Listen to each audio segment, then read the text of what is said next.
Halo guys, selamat datang di channel aku bersama Lunar di Solarius di sini. Dan kali ini agak sedikit beda. Kalau kemarin kita membahas dampak kejatuhan dosa dan kasih karunia karya keselamatan Allah.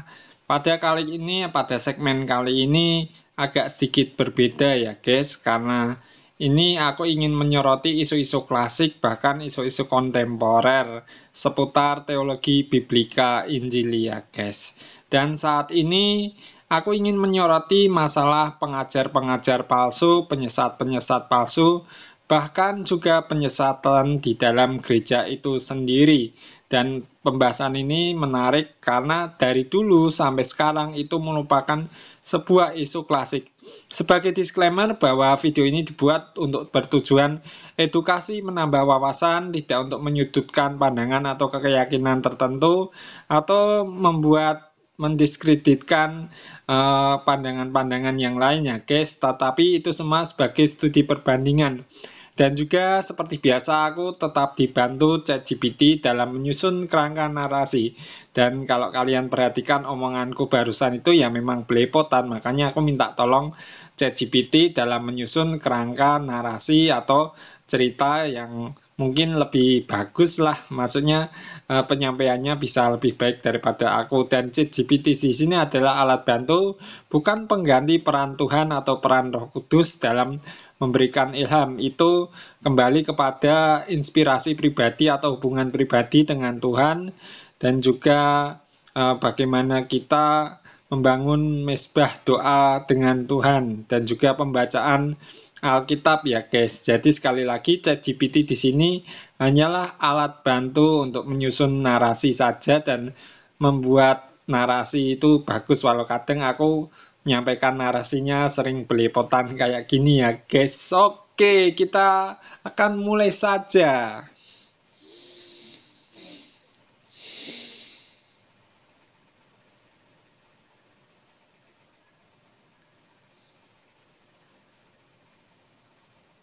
Wah, pembukaannya udah dapet banget nuansanya, bro.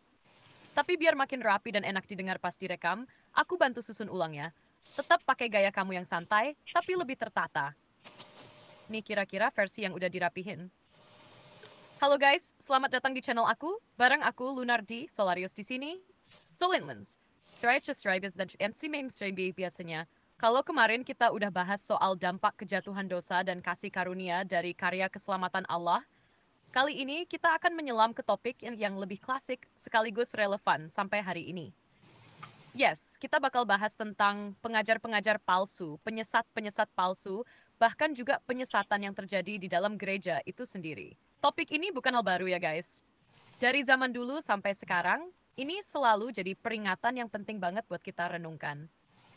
Tapi sebelum kita mulai, aku mau kasih disclaimer dulu ya. Video ini dibuat murni untuk tujuan edukasi dan menambah wawasan. Bukan sinit ang home, menyudutkan atau mendiskreditkan keyakinan tertentu. Ini lebih ke studi perbandingan dari sudut pandang teologi biblika Injili. Jadi, kita belajar bareng. Dan tetap saling menghormati. Seperti biasa, aku dibantu sama si GPT buat nyusun kerangka narasi dan isi pembahasannya supaya lebih tertata. Tapi ingat guys, si GPT di sini hanya sebagai alat bantu, bukan pengganti peran Tuhan atau Roh Kudus dalam hidup kita. Ilham sejati datang dari hubungan pribadi kita dengan Tuhan, melalui doa, pembacaan firman, dan membangun mesbah pribadi. Jadi kalau kalian dengar aku kadang ngomongnya belepotan, yaitu manusiawi lah ya, hehe. Makanya aku minta bantuan dari CGPT supaya penyampaian kontennya bisa lebih enak dinikmati dan dimengerti. Oke, tambah taniin sini. Wait, senyum. Gimana? Mau langsung lanjut ke isi narasinya sekarang? Atau kamu mau rekam dulu bagian pembukanya? Sedikit koreksi ya, itu maksudnya pengajar-pengajar palsu, guru-guru palsu, bukan penyesat-penyesat palsu. Berarti ada penyesat-penyesat asli dong.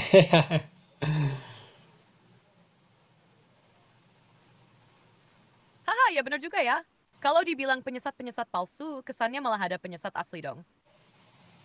Oke, aku koreksi dikit ya, biar lebih pas secara makna tapi tetap ngalir. Halo guys, selamat datang di channel aku, bareng aku Lunardi Solarius di sini. Hari ini kita masuk ke pembahasan yang agak beda dari biasanya.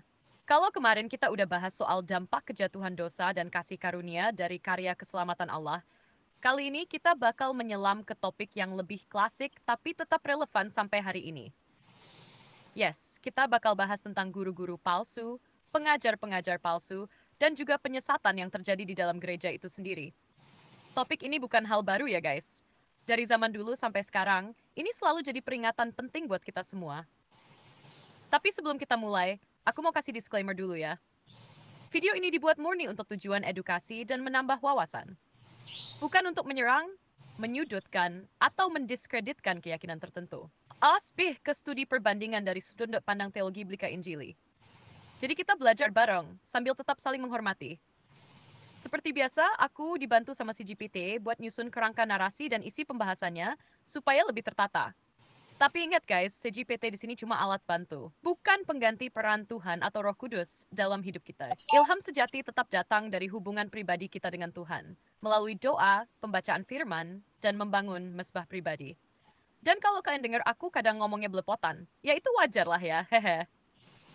Makanya bantuan CGPS supaya penyampaian kontennya lebih enak didengar dan dipahami. Oh, saya tanpa bersiapa lagi, lain komputer. Nah gimana? Udah cocok dengan nuansa yang kamu pengen? Oke, sekarang kita masuk ke dalam pembahasan dan aku ingin menelusuri asal mula penyesatan itu. Oke siap. Jadi kamu mau mulai dari akar atau asal mula penyesatan ya? Wah ini asisin ingin selalu gambaran besar secara alkitabiah. Gimana kalau narasinya aku bantu susun kayak gini? Nah guys, sekarang kita masuk ke dalam pembahasan inti. Kita akan mulai dari satu pertanyaan mendasar. Dari mana sebenarnya asal mula penyesatan itu? Kalau kita melihat dari sudut pandang Alkitab, penyesatan itu bukan hal baru. Bahkan sejak awal penciptaan, penyesatan sudah muncul lewat si ular di Taman Eden. Ular itu yang kita tahu sebagai simbol dari iblis, memakai tipu daya dan memutarbalikkan firman Tuhan untuk menyesatkan Hawa. Dari situlah akar pertama penyesatan bermula. Dari manipulasi kebenaran yang kelihatan rohani, tapi ujung-ujungnya menjauhkan manusia dari Tuhan. Benar. Pengajaran-pengajaran yang tampaknya benar, tapi ada distorsi kecil yang bisa menyeret banyak orang ke dalam kebingungan, penyimpangan iman, bahkan kehancuran rohani. Nah, Zinedine mencari, karena penyesatan itu seringkali nggak datang dalam bentuk yang terang-terangan salah. Justru dia datang dalam bentuk yang kelihatan benar, alim, atau bahkan sangat rohani. Dan ini yang bikin banyak orang jadi lengah. Kamu mau lanjutin dari sini dulu, atau ada tambahan lain dari sudut pandang kamu? Mau disambung ke perjanjian baru juga? Dalam perjanjian lama, jelaskan sejarah penyesatan itu. Selain di Taman Eden itu yang jelas-jelas kalau kita baca Kejadian pasal 3 itu yang dilakukan oleh ular menyesatkan Hawa supaya mereka Adam dan Hawa jatuh ke dalam dosa.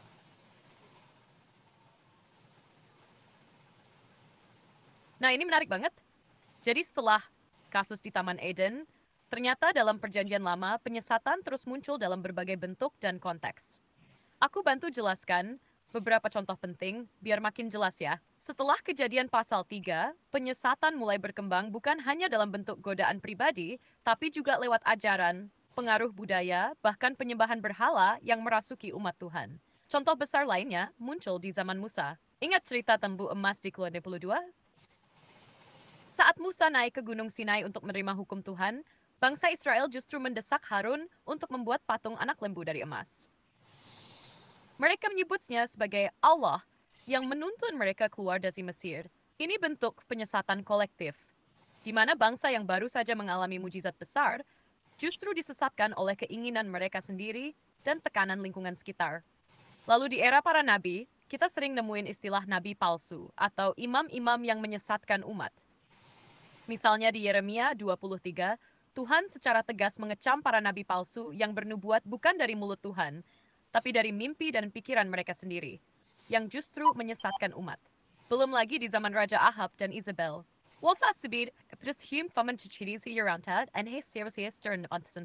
Ini bukan cuma soal berhala, tapi juga soal ajaran sesat yang melibatkan kekuasaan, seksualitas yang menyimpang, dan kompromi rohani. Nabi Elia sampai harus melawan ratusan Nabi Baal dalam duel di Gunung Karmel, gara-gara penyesatan ini. Dari situ kita bisa lihat, penyesatan dalam perjanjian lama nggak selalu datang dari luar. Seringkali justru datang dari dalam. Dari pemimpin, nabi, bahkan imam yang seharusnya membimbing umat. Mau aku sambungin juga dengan pola-pola penyesatan yang makin berkembang di perjanjian baru? Atau kamu mau dalemin dulu bagian PL ini satu persatu? Terus bagaimana peran tradisi-tradisi seperti tradisi Yahudi kuno atau mungkin mitologi yang ada di Timur Dekat kuno memengaruhi pengajaran-pengajaran sesat ini?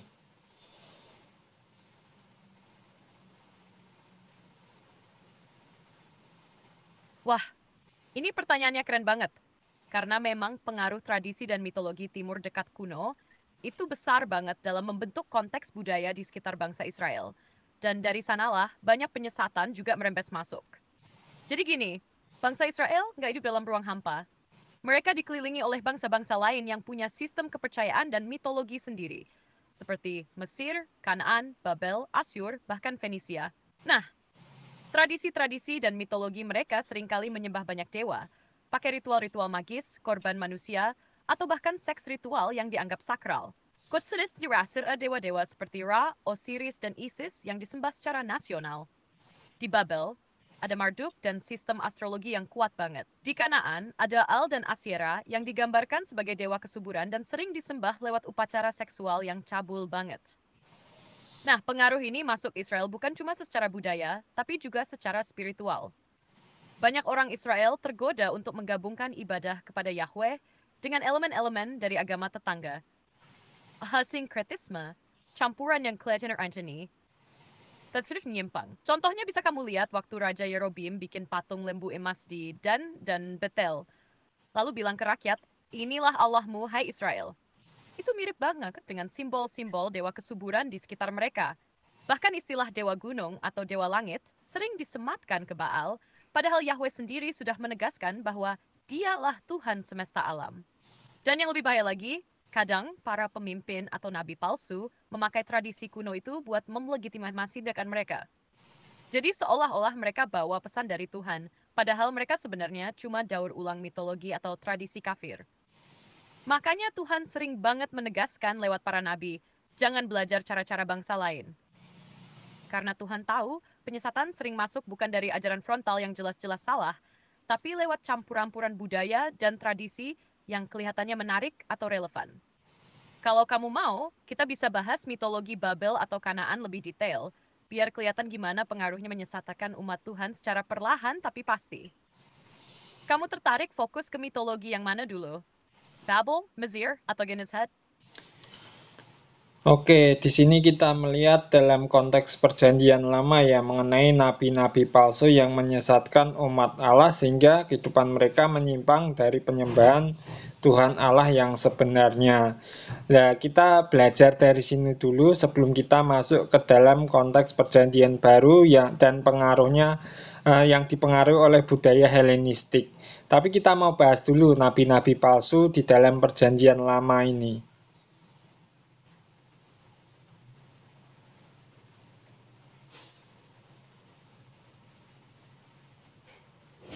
Siap, ini pas banget buat dibedah lebih dalam. Jadi kita fokus dulu ya ke para nabi palsu di perjanjian lama. Gimana mereka muncul, apa ciri-cirinya, dan dampaknya bagi umat Israel. Dalam sejarah PL, nabi-nabi palsu seringkali muncul di masa krisis, baik secara politik, moral, maupun rohani. Mereka biasanya tampil dengan gaya yang meyakinkan memakai bahasa rohani, bahkan mengklaim mendapat wahyu dari Tuhan. Tapi intinya, mereka menyampaikan sesuatu yang bertentangan dengan kebenaran yang Tuhan nyatakan lewat nabi-nabi sejati. Contoh paling kuat bisa kita lihat di zaman Yeremia. Di Yeremia pasal 23, Tuhan murka banget. Karena banyak nabi palsu yang berbuat damai, padahal Tuhan justru sedang menyatakan penghakiman. Mereka bilang, tidak akan terjadi malapetaka. Padahal Yerusalem sebentar lagi jatuh ke tangan Babel. Ini penyesatan yang serius karena umat hidup dalam rasa aman palsu dan tidak bertobat. Ciri-ciri nabi palsu ini biasanya bisa dikenali dari beberapa hal. Pertama, mereka berbicara atas nama Tuhan, padahal Tuhan sendiri pengutus mereka. Kedua, pesan mereka cenderung menyenangkan telinga, tidak mengkonfrontasi dosa, tapi justru membenarkan tindakan umat yang sudah menyimpang. Ketiga, mereka tertering oleh keuntungan pribadi, entah itu kekuasaan, status, atau materi. Contoh lainnya ada di 1 Raja-Raja pasal 22, kisah Mikaya bin Yimla. Di situ ada sekitar 400 nabi yang semua bernubuat bahwa Raja Ahab akan menang dalam peperangan. Tapi ternyata mereka semua salah, karena hanya Mikaya yang benar-benar menyampaikan firman Tuhan yang tidak populer. Fenomena ini menunjukkan bahwa nabi palsu bisa sangat banyak, populer, dan punya pengaruh besar. Tapi kebenaran bukan soal mayoritas. Kebenaran tetap kebenaran, meski cuma dipegang satu orang. Jadi kalau dilihat dari PL, nabi palsu punya peran besar dalam menyesatkan umat. Karena mereka bukan cuma sekadar ajarkan doktrin yang salah, tapi juga arahkan umat kepada penyembahan berhala, kompromi moral, dan penyimpangan hidup. Nah, kamu kita breakdown satu persatu contohnya. Misal dari zaman Yeremia, Yehezkiel, atau era Raja Ahab dulu. Atau kamu mau langsung kita tarik benang merahnya dulu sebelum masuk ke perjanjian baru nanti? Ya, ini banyak sekali korupsi moral yang terjadi, terutama bangsa Israel dan Yehuda pada saat itu terjadi banyak sekali penyimpangan-penyimpangan, terutama bukan cuma masalah ibadah aja, tetapi korupsi-korupsi moral yang terjadi di masyarakat, baik kerajaan Israel atau kerajaan utara maupun kerajaan selatan ataupun di Yehuda sendiri yang menjadi sorotan para nabi yang sejati ini. Tetapi kita melihat bagaimana nabi-nabi palsu itu justru malah membenarkan dosa-dosa rakyat atau dosa-dosa bangsa Israel ataupun bangsa Yehuda melalui nubuatannya yang omong kosong palsu, dan juga memang Tuhan tidak memerintahkan mereka bernubuat tetapi mereka berbicara atas nama Tuhan, seperti kasusnya ya, Nabi siapa itu palsu Hananya sama Yeremia itu loh kalau nggak salah.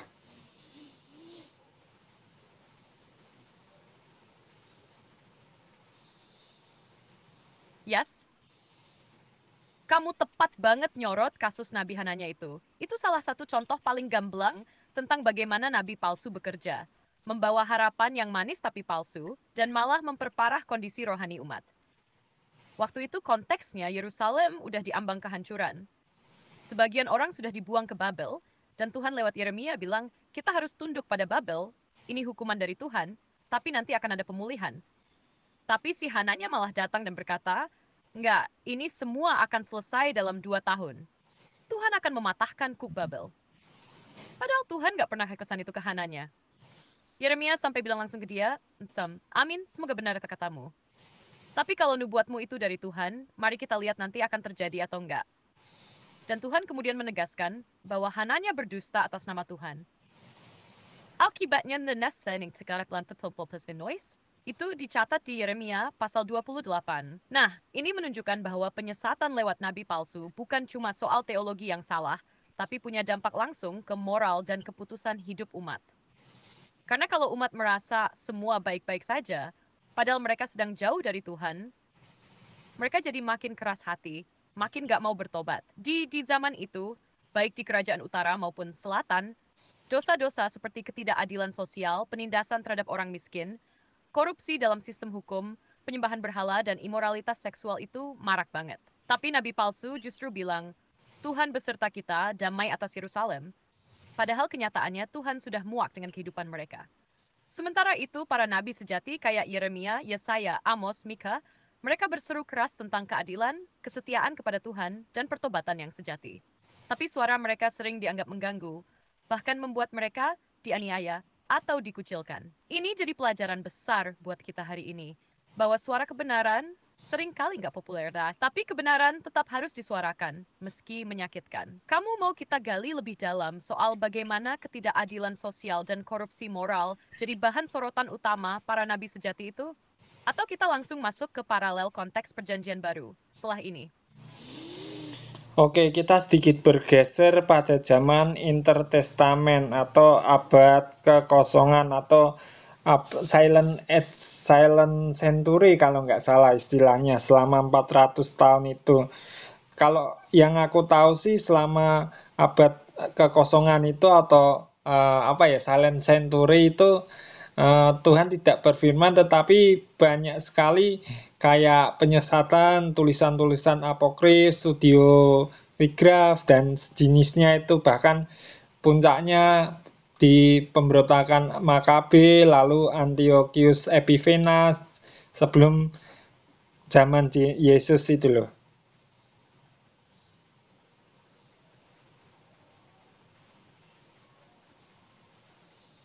Nah iya, kamu masuk ke fase yang sangat krusial dalam sejarah penyataan Allah, yaitu zaman intertestamental, atau yang sering disebut silent years, sekitar 400 tahun antara nabi terakhir di Perjanjian Lama, Maleakhi, dan kedatangan Yesus di Perjanjian Baru.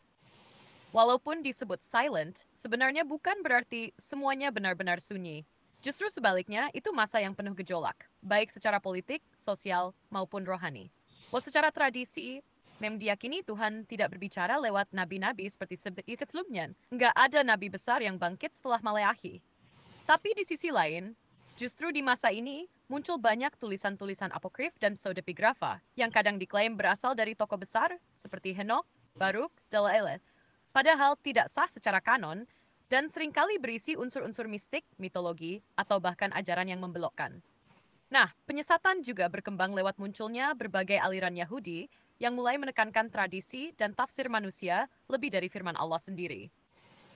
Contohnya, kaum Farisi yang terlalu menekankan legalisme, kaum Saduki yang menolak kebangkitan dan roh, dan kelompok Eseni yang menyendiri sambil mencampur adukan ajaran.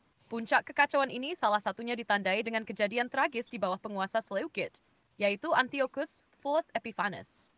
Dia menajiskan bait suci dengan mempersembahkan babi di atas mezbah dan memaksa orang Yahudi menyembah Zeus. Ini yang akhirnya memicu pemberontakan Makabe, yang memang punya semangat nasionalis dan keberanian, tapi juga diwarnai kekerasan dan agenda-agenda politik. Jadi masa ini adalah masa rawan, Tuhan seperti diam, tapi justru banyak suara-suara lain muncul, baik yang kelihatannya religius maupun yang benar-benar sesat. Inilah kondisi dunia Yahudi ketika Yesus datang. Penuh tradisi, kekuasaan agama yang korup, dan harapan mesianis yang salah arah. Mau kita terusin ke konteks bagaimana masa ini membentuk dunia di zaman Yesus? Atau kita bahas dulu tulisan-tulisan apokrif dan pengaruhnya terhadap pengajaran? Coba sedikit bahas mengenai tulisan-tulisan apokrif dan pengaruhnya dalam penyesatan ini, karena sebentar lagi kita akan masuk zaman Perjanjian Baru, bapak-bapak gereja, dan pengaruh budaya Helenistik dalam pengajaran serta bidat-bidat pada zaman itu.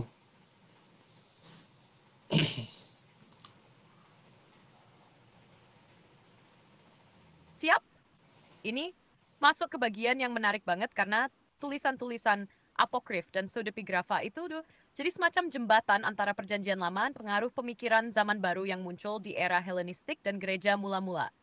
Jadi gini, tulisan-tulisan apokrif itu muncul di masa intertestamental dan banyak beredar di kalangan Yahudi diaspora, terutama yang terpengaruh budaya Yunani.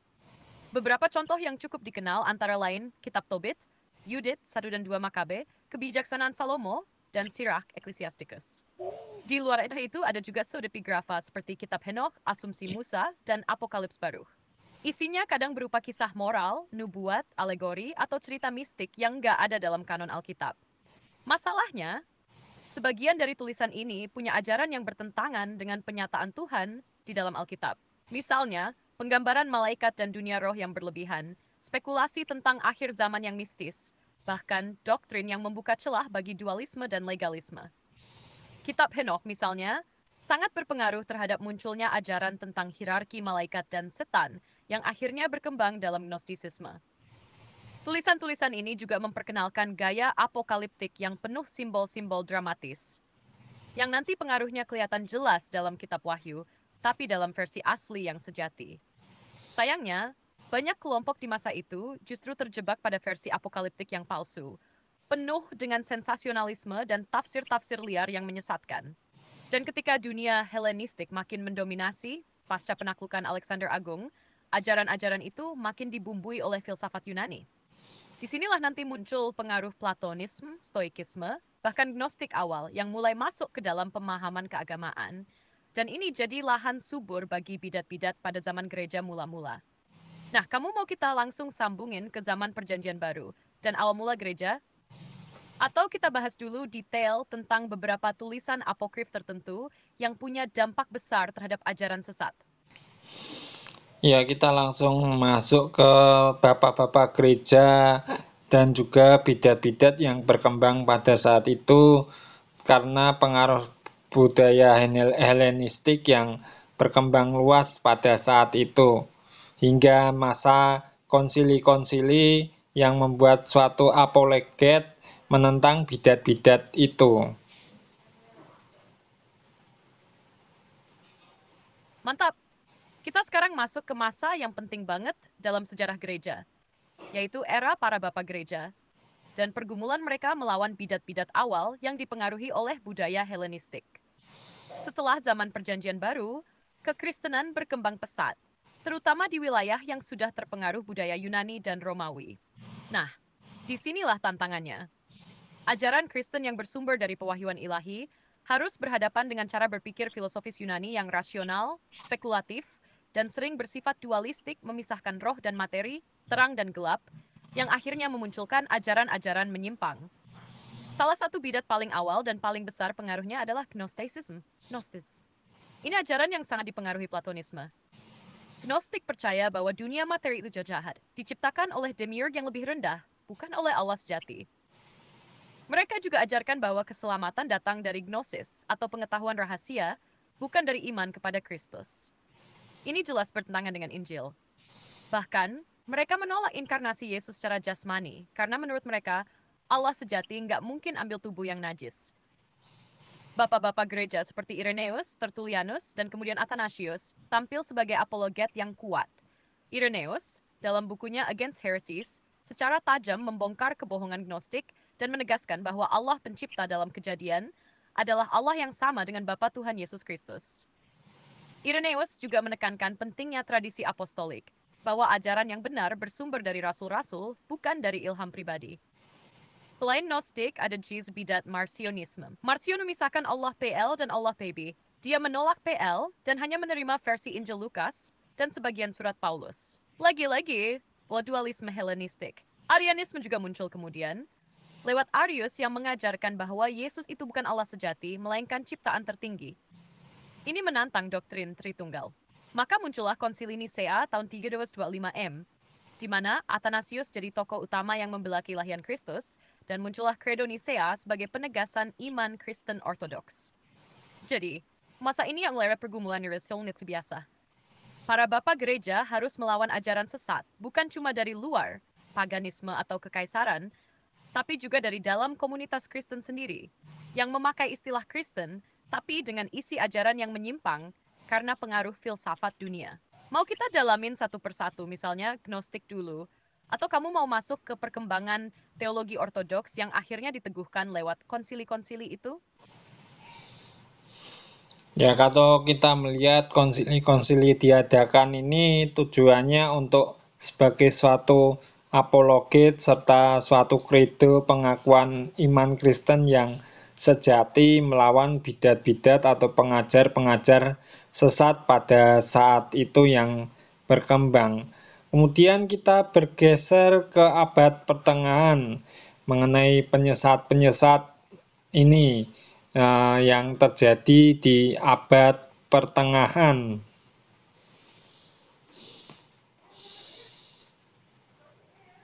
Wah, kan Yunanis selalunya rapi banget.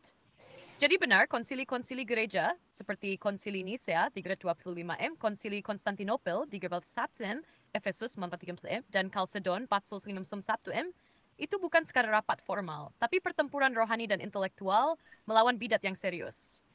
Konsili-konsili ini muncul karena gereja menghadapi ajaran yang menyesatkan, yang menyangkut siapa Yesus, siapa Roh Kudus, bagaimana natur Kristus, dan hubungan antara Tritunggal. Semua itu menyangkut inti iman Kristen. Jadi konsili adalah bentuk apologetika resmi gereja untuk menegaskan batas iman yang benar sekaligus menangkal ajaran-ajaran yang menyimpang. Setelah era such as era konsili besar itu, kita mulai masuk ke abad pertengahan di mana bentuk penyesatan agak berubah wujud. Kalau sebelumnya bidat datang dari filsafat atau spekulasi teologis, di abad pertengahan penyesatan justru banyak terjadi lewat institusi gereja itu sendiri. Dalam hal ini, korupsi rohani dan moral mulai masuki hierarki gereja. Misalnya, penyalahgunaan indulgences, surat pengampunan dosa, praktik simoni, jual beli jabatan gereja, dan sistem kepausan yang campur tangan dalam politik dunia. Banyak pemimpin gereja hidup mewah, sementara umat tertindas secara ekonomi dan rohani. Penyesatan di sini bukan cuma soal ajaran, tapi soal penyimpangan etika dan kekuasaan yang dibungkus dalam otoritas religius. Gereja menjadi institusi yang sangat kuat secara politik, tapi kehilangan integritas rohani. Di sinilah muncul benih-benih reformasi. Dimulai dari gerakan-gerakan pembaruan seperti oleh Petrus Faldo, John Wycliffe, Jan Hus, yang dianggap sesat pada zamannya, padahal mereka justru mencoba mengembalikan gereja kepada Alkitab. Abad pertengahan juga jadi masa munculnya takhayul dan penyimpangan doktrin lewat mistisisme yang tidak sehat, penyembahan kepada relik, pengultusan orang kudus yang berlebihan, dan penyimpangan terhadap sakramen. Mau kita fokus dulu ke penyimpangan doktrin di abad pertengahan atau masuk langsung ke reformasi, dan bagaimana Luther serta para reformator mematahkan penyesatan itu lewat prinsip sola scriptura dan lainnya.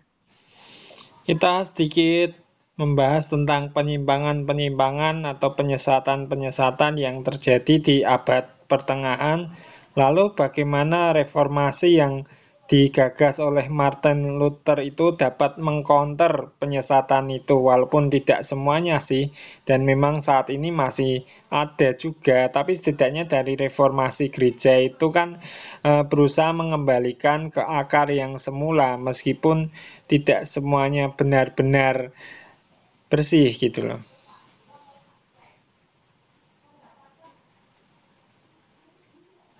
Nah ya, kamu masuk ke bagian yang penting banget.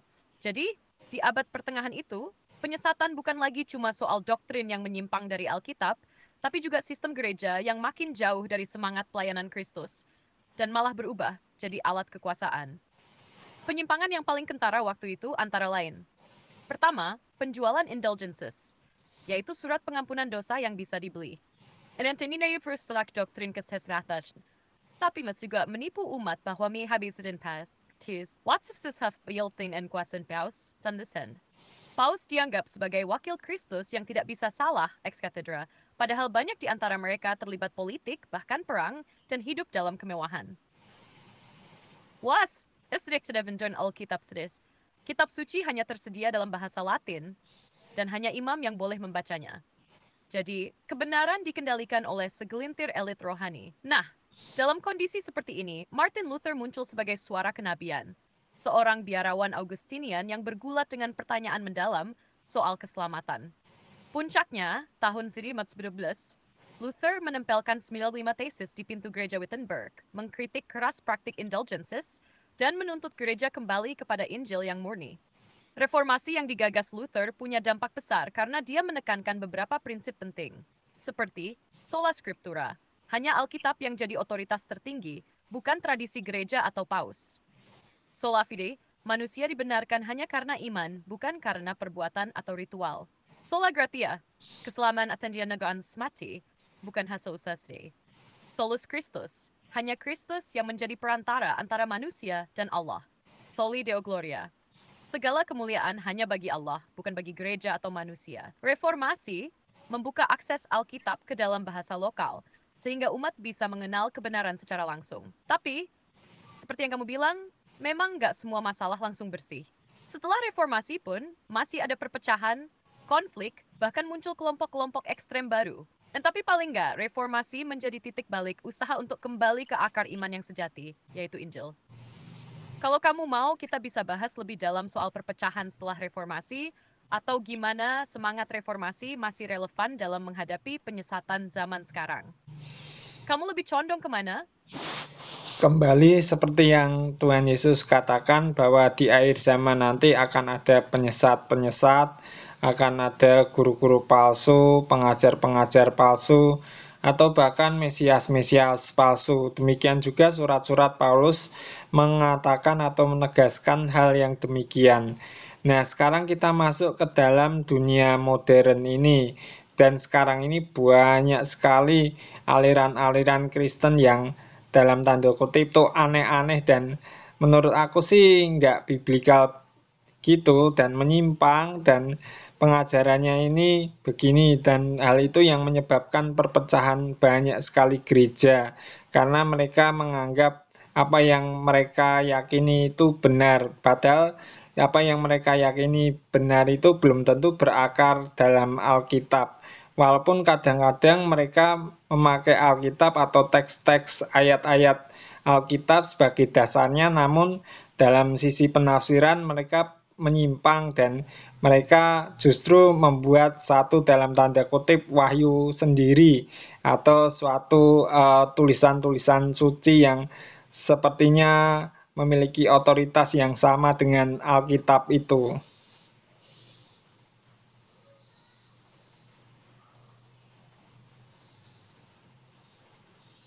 Iya, kamu nangkep banget esensinya. Apa yang Yesus nubuatkan soal guru-guru palsu dan penyesatan di akhir zaman, ternyata bukan cuma sekadar peringatan untuk masa lalu. Itu terus terjadi, bahkan makin marak di era modern sekarang ini. What's telling efficient, tasrim it's that. Informasi menyebar dengan cepat, siapa aja bisa mengklaim punya wahyu atau penglihatan, dan orang-orang gampang tertarik karena bahasa rohani, kesaksian bombastis, atau janji-janji yang menggoda. Masalahnya, banyak dari ajaran itu sebenarnya nggak punya dasar Alkitab yang kokoh, atau malah dipelintir dari konteks aslinya. Nah, seperti yang kamu bilang, memang yang bikin bahaya itu bukan hanya karena mereka mengutip Alkitab, tapi karena penafsirannya dilepaskan dari keseluruhan narasi kitab suci.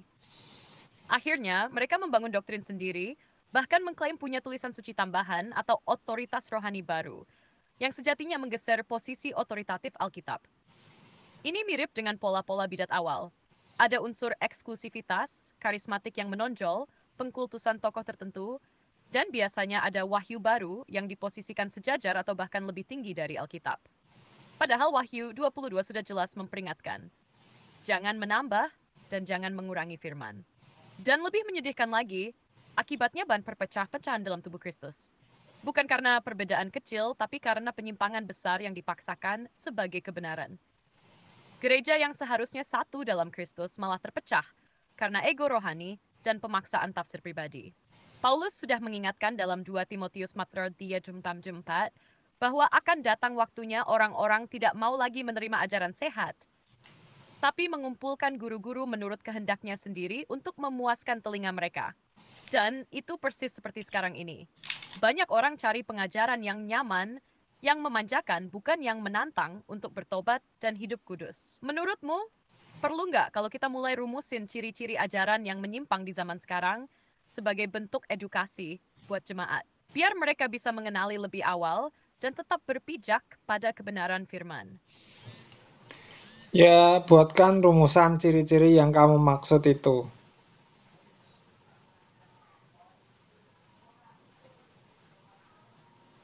Oke, langsung aja ya.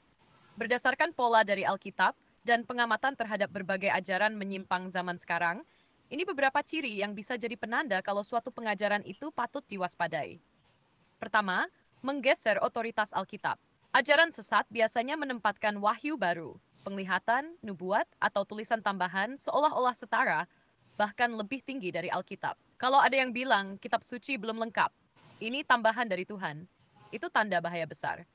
Kedua, penafsiran pribadi yang lepas dari konteks. Mereka suka ambil ayat Alkitab, tapi dilepas dari konteks sejarah, sastra, dan keseluruhan isi kitab.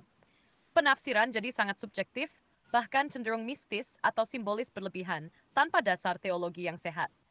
Was here pengkultusan head. Pemimpin atau pendiri kelompok sering dipandang sebagai orang pilihan, nabi akhir zaman, atau bahkan Mesias baru. Ucapan pemimpin ini dianggap tak bisa salah, bahkan lebih ditaati daripada firman Tuhan itu sendiri. Keempat, eksklusif dan merasa paling benar. Mereka sering berkata, hanya kelompok kami yang punya kebenaran. Semua di luar dianggap sesat, gereja lain dianggap Babel, dan mereka menutup diri dari koreksi atau diskusi terbuka. Pulaboys, attendees, ajaran mereka cenderung kabur atau bahkan salah soal inti Injil, tentang dosa, salib, kasih karunia, dan keselamatan oleh iman kepada Kristus. Kadang lebih menekankan perbuatan, ritual, atau hukum buatan manusia. Keenam, membangun ketergantungan rohani pada sistem atau pemimpin, bukan pada Kristus. Jemaat diminta tunduk mutlak, ini bisa merusak kebebasan rohani dan mengarah ke manipulasi atau penyalahgunaan kuasa. Ketujuh, mendorong perpecahan bukan kesatuan tubuh Kristus. Bukan bersatu dalam perbedaan, tapi memecah karena ego, dogma yang menyimpang, atau pemaksaan tafsir. Nah, kalau kita punya dasar firman yang kuat dan pengenalan akan Tuhan yang hidup, kita bisa lebih peka dan nggak gampang diseret-seret ajaran kayak gitu. Kamu mau kita terusin buat bahas bagaimana membangun pertahanan rohani dari penyesatan zaman sekarang? Misalnya lewat disiplin rohani, apologetika, atau komunitas yang sehat. Nah, ini ngeri banget ya kalau kita melihat belakangan terjadi soal gereja-gereja dan penyesatan di dalam gereja yang berakar dari bidat-bidat yang lama yang sekarang terus berkembang menjadi suatu penyesatan yang modern, yang canggih, baik melalui media sosial ataupun juga pemberitaan oleh hamba Tuhan itu. Dan pola ini hampir sama dengan yang ada di perjanjian lama di mana pemuka agama yang seharusnya mengajarkan kebenaran tetapi mereka mengajarkan hal-hal yang menyimpang terutama untuk memuaskan kepentingan diri sendiri dan juga mereka hanya memikirkan isi perut mereka sendiri. Mereka nggak berpikir kalau apa yang diajarkan itu tidak sesuai dengan standar kebenaran Alkitab dan juga dari yang pendengar pun juga merasa nyaman, merasa enak dengan khotbah-khotbah atau penyampaian-penyampaian firman Tuhan yang begitu mengenakan dengan bumbu-bumbu mitologi, dongeng, tahayul seperti yang Paulus katakan pada Timotius itu loh.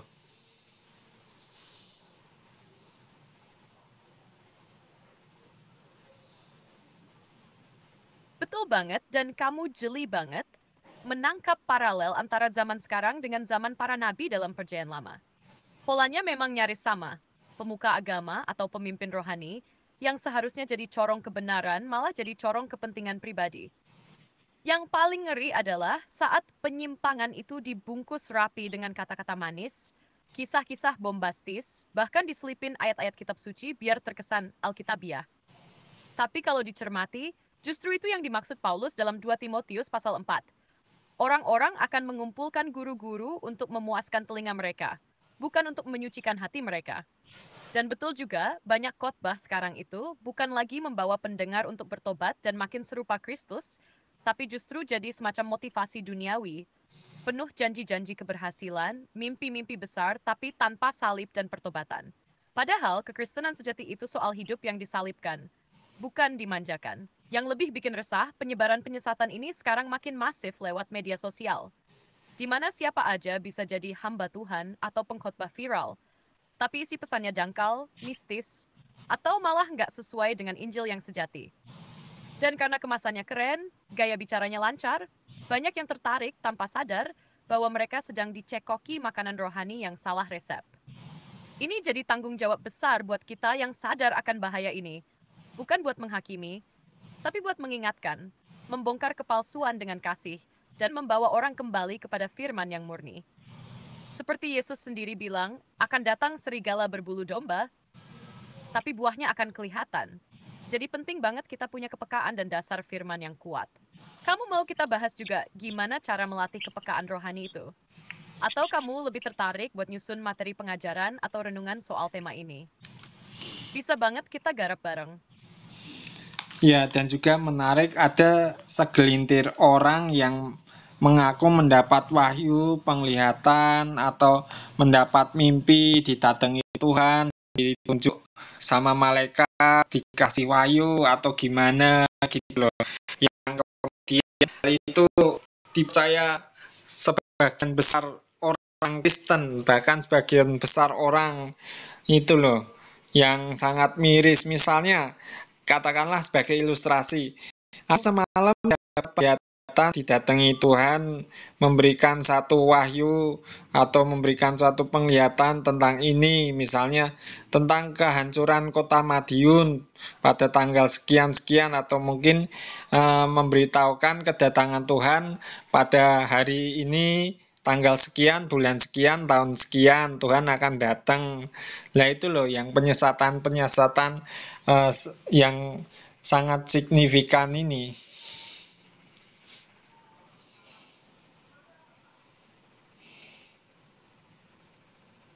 Nah, kamu masuk ke titik yang sangat penting dan rawan banget dalam kehidupan gereja masa kini.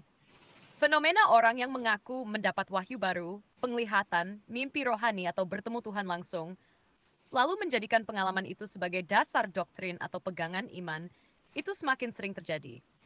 Dan yang bikin miris, banyak orang Kristen nerima aja tanpa menyaring dengan firman. Padahal Alkitab udah kasih peringatan jelas sila. Yesus sendiri bilang, akan muncul Mesias-Mesias palsu dan nabi-nabi palsu. Dan mereka akan mengadakan tanda-tanda yang dahsyat dan mujizat-mujizat. Supaya, kalau mungkin, mereka menyesatkan orang-orang pilihan juga. Matius 24. Artinya, penyesatan yang terjadi itu bukan ecek-ecek, tapi bisa kelihatan sangat rohani dan meyakinkan. Bahkan bisa kelihatan lebih spiritual dari yang benar.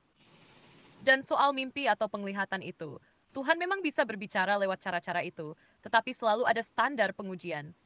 Apakah sesuai dengan firman? Apakah meninggikan Kristus? Apakah membawa orang bertobat dan hidup kudus?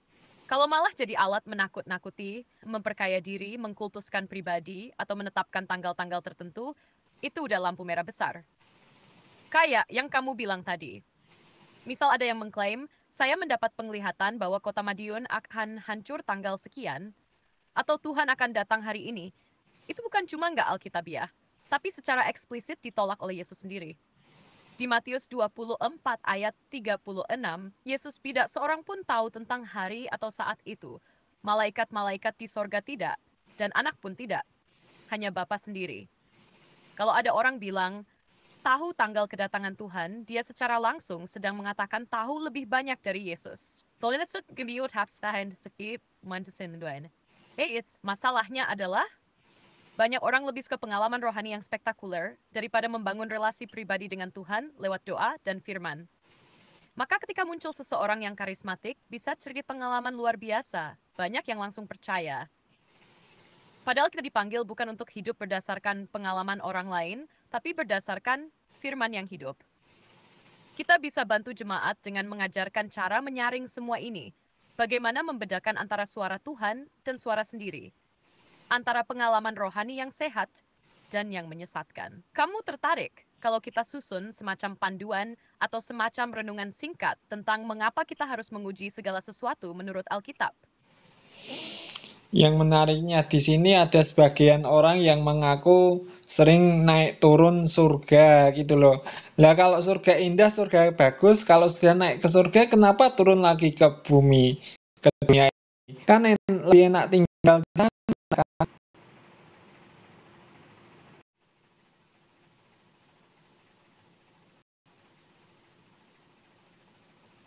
Itu gangguan lagi. Hahaha, iya ya, itu pertanyaan kritis yang masuk akal banget. Kalau katanya udah naik ke surga, nemuin damai, ketemu Tuhan, merasakan kemuliaan, ya kenapa balik lagi ke dunia yang penuh dosa ini? Ini lucunya. Banyak kesaksian yang katanya bolak-balik ke surga neraka, bahkan kadang kayak wisata rohani. Saya lihat rumah saya di surga, ukurannya segini. Atau saya disuruh Tuhan sampaikan pesan ini dan itu. Tapi kalau kita bandingin dengan kesaksian Paulus di 2 Korintus pasal 12, dia justru sangat hati-hati. Dia bilang tentang seseorang yang diangkat ke tingkat ketiga dari surga. Dan bahkan dia sendiri nggak yakin apakah itu tubuh atau roh. Dan dia tidak diizinkan mengucapkan apa yang dilihatnya. Bandingkan itu dengan orang-orang zaman sekarang yang malah bikin buku, vlog, seminar, bahkan merchandise dari perjalanan spiritual mereka. Padahal Alkitabiahnya malah bertolak belakang. Dan lebih penting lagi, pola dalam Alkitab justru menunjukkan bahwa kalau seseorang sungguh mengalami hadirat Allah, responsnya bukan pamer atau bangga, tapi takut, gentar, dan makin merendahkan diri. Yesaya waktu melihat Tuhan langsung berseru, celaka aku. Yohanes di Wahyu malah sampai jatuh seperti orang mati waktu melihat Yesus dalam kemuliaan. Jadi kalau ada orang yang katanya sering naik turun surga dan santai-santai aja ceritain kayak jalan-jalan ke mall, bahkan pakai bahasa yang terlalu ringan atau dramatis, patut banget dipertanyakan. Dan seperti kamu bilang tadi, penyesatan ini berbahaya karena sering dikemas dengan sentuhan emosional dan kisah pribadi yang bikin orang tersentuh, tanpa sadar bahwa isinya melenceng dari firman. Makin banyak yang percaya, makin sulit dibedakan, apalagi kalau publikasinya udah luas. Mau nggak kita coba susun semacam penjelasan atau edukasi tentang bagaimana membedakan kesaksian yang sehat dan yang palsu. What, Sonsen? What's that? Nah, ini menarik sekali bahwa seringkali pengalaman rohani pribadi yang bersifat subjektif itu diterima sebagai suatu kebenaran, bahkan bisa jadi mengganti otoritas Alkitab itu sendiri. Sangat ironis banget sih. Misalnya aku mengalami pengalaman rohani jalan-jalan di alam roh, terus ketemu si ini, ketemu si itu yang sudah meninggal, kemudian juga pengalaman yang lain dibawa ini, dibawa roh oleh Tuhan, begini begitu, lalu orang-orang menerima itu sebagai suatu kebenaran yang bisa menggantikan otoritas Alkitab itu loh. Ya sebenarnya kalau pengalaman-pengalaman rohani seperti itu kan seharusnya menjadi kesaksian yang menguatkan kita semua supaya kita lebih sungguh-sungguh lagi mengikut Tuhan, bukan mengikut yang memberi kesaksian itu. Oh, saya mengalami pengalaman spektakuler di alam roh dengan Tuhan. Lalu orang ikut percaya, oh iya ya ternyata pengalaman dalam roh itu lebih luar biasa. Tapi tidak melihat bagaimana Alkitab berbicara atau mengesampingkan pewahyuan Roh Kudus dalam Alkitab itu.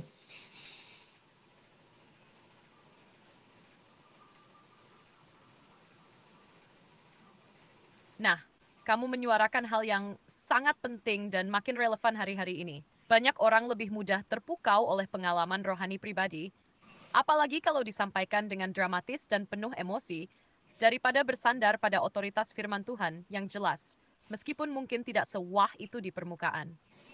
Masalahnya memang di situ. Pengalaman subjektif yang seharusnya bersifat pribadi malah diangkat menjadi standar kebenaran untuk semua orang. Dan yang lebih ngeri, orang-orang mulai menilai iman mereka berdasarkan pengalaman orang lain, bukan berdasarkan pengenalan pribadi terhadap firman dan hubungan yang intim dengan Tuhan lewat Roh Kudus.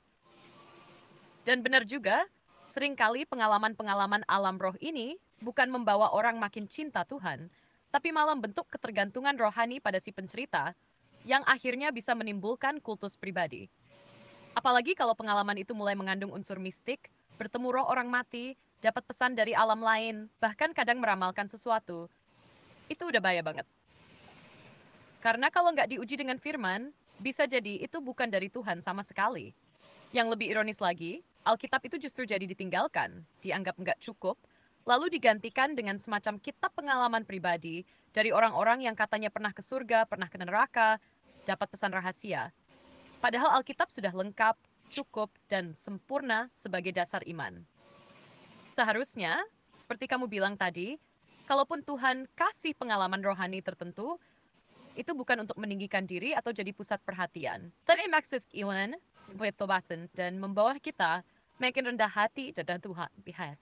Yesus sendiri bilang bahwa roh kebenaran akan memimpin kamu ke dalam seluruh kebenaran. Dan itu tidak bertentangan dengan firman yang tertulis. Bahkan, Roh Kudus tidak pernah bekerja lepas dari firman. Dia selalu menuntun kembali kepada kebenaran yang sudah diwahyukan di dalam kitab suci. Mau kita buat semacam naskah pendek atau renungan tematik dari poin ini? Bisa dipakai sebagai bahan refleksi atau konten edukatif yang ringan tapi nendang. Oke, karena durasi kita disclaimer dulu, baru kita masuk kesimpulan, penutup, serta open donasi. Siap, ini aku bantu susunin ya. Bisa kamu sesuaikan nanti sesuai gaya penyampaianmu. Pembahasan ini dibuat semata-mata untuk tujuan edukasi dan pembelajaran teologi Alkitabiah. Konten ini tidak bertujuan untuk menyudutkan, mendiskreditkan, atau menyerang pihak manapun. Semua yang disampaikan adalah hasil kajian, refleksi, dan studi perbandingan untuk menolong kita tetap berdiri dalam kebenaran firman Tuhan yang sejati. Sekali lagi, semua bentuk pengalaman rohani pribadi harus diuji dan ditakar dengan terang Alkitab, bukan menjadi standar kebenaran yang baru. Nah, teman-teman, dari seluruh pembahasan kita, jelas bahwa penyesatan bukanlah hal baru. Dari zaman Perjanjian Lama, zaman Yesus, gereja mula-mula, abad pertengahan, Hingga zaman sekarang, polanya selalu sama, menggantikan kebenaran firman Tuhan dengan sesuatu yang lebih menyenangkan telinga, lebih dramatis, atau lebih spektakuler. Tapi sebagai murid Kristus, kita dipanggil untuk tetap teguh berdiri di atas dasar yang kokoh, yaitu firman Tuhan yang hidup. Jangan tertipu oleh pengajaran yang menyimpang, seolah-olah rohani, tapi sebenarnya menjauhkan dari Injil Kristus yang sejati. Maybe. Kalau kamu merasa diberkati dan terbantu dengan konten ini, kamu bisa dukung channel ini secara finansial lewat donasi terbuka. Dukunganmu akan sangat membantu dalam produksi konten-konten edukatif dan pelayanan media rohani yang memberkati banyak orang. BCA 177-200-69638.n Samuel Agustino, CM Niaga, 777651252. Terima kasih sudah menyimak dari awal sampai akhir. Sampai jumpa di pembahasan selanjutnya. Saya Zas. Kamu mau aku bantu juga buatkan thumbnail atau deskripsi videonya?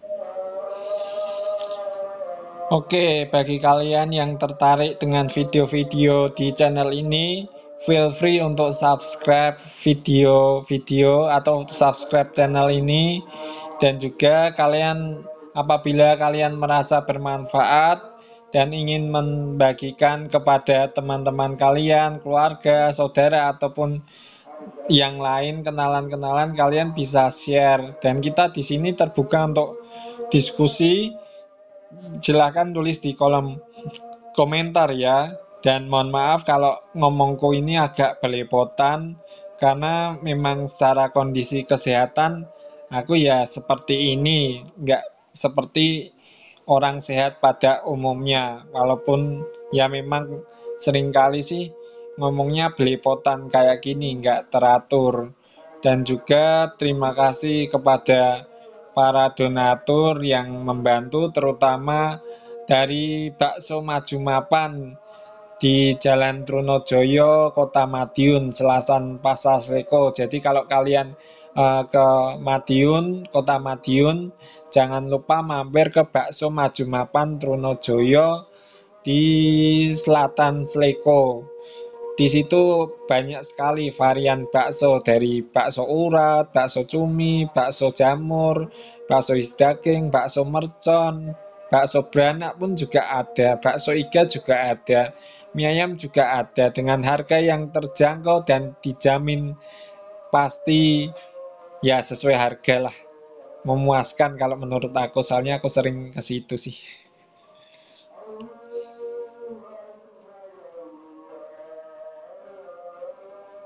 Wah, keren banget penutupnya. Ini aku bantu rapihin dikit biar tetap santai, tapi lebih mengalir dan enak didengerin.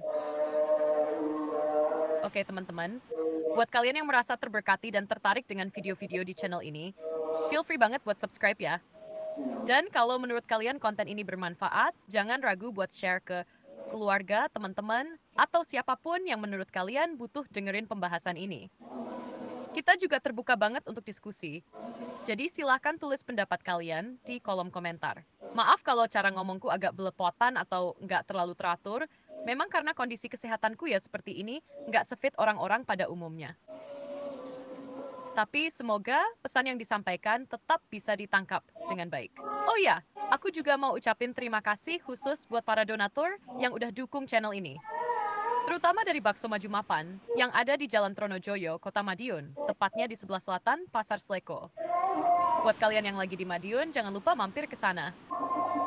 Menunya lengkap banget, ada bakso urat, bakso jamur, bakso cumi, bakso mercon, bakso isi daging, sampai bakso beranak dan bakso iga pun ada.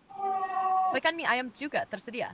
Harganya terjangkau, rasanya mantap, dan cocok buat semua kerinduannya. Aku sendiri sering ke situ, jadi rekomen banget lah pokoknya. Sampai jumpa di video selanjutnya. Thunder Athing Actions. Kamu mau sekalian aku bantu buat teks deskripsi videonya juga? Atau thumbnailnya sekalian? Oke, sampai jumpa di video aku selanjutnya. Tuhan Yesus memberkati kita semuanya. Amin. Sampai jumpa juga di video selanjutnya.